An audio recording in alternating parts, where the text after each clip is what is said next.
प्राचीन समय की बात है। गंगा किनारे बसे एक छोटे से नगर में तुलसी नामक एक अत्यंत रूपवती स्त्री रहती थी। उसकी सुंदरता की चर्चा दूर दूर तक थी, पर उससे भी बड़ी थी उसकी भक्ति और पवित्रता। हर सुबह सूर्योदय से पहले तुलसी गंगा जल से स्नान करती, भगवान विष्णु की मूर्ति के सामने दीप जलाती और आरती करती। उसके घर से भजन की मधुर ध्वनि गूंजती रहती थी। जो भी उसके द्वार आता उस पर शांति की छाया छा जाती। तुलसी का हृदय करुणा से भरा था। कोई भूखा आता तो पहले उसे भोजन कराती, फिर स्वयं कुछ खाती। लेकिन उसकी एक गुप्त चाह थी।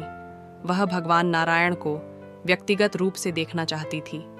एक दिन नगर में भयंकर सूखा पड़ा। नदियाँ सूख गईं, पशु पक्षी तड़पने लगे, लोग अपने पापों पर पछताने लगे। तब तुलसी ने मन ही मन संकल्प लिया, वह 14 दिन का कठिन व्रत रखेगी और भगवान से वर्षा की प्रार्थना करेगी।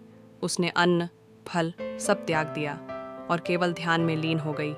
14वें दिन रात के गहरे अंधकार में, जब सब सो चुके थे, तुलसी मंदिर में बैठी रो रही थी। तभी एक दिव्य प्रकाश प्रकट हुआ। भगवान विष्णु स्वयं उसके सामने प्रकट हुए। तुलसी ने उन्हें देखा, आंखों से अश्रु बह निकले।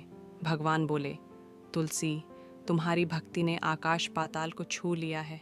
तुम्हारे कारण यह धरती फिर से हरी भरी होगी।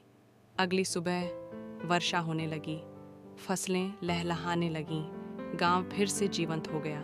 सबने तुलसी को देवी का रूप मानकर पूजा शुरू कर दी।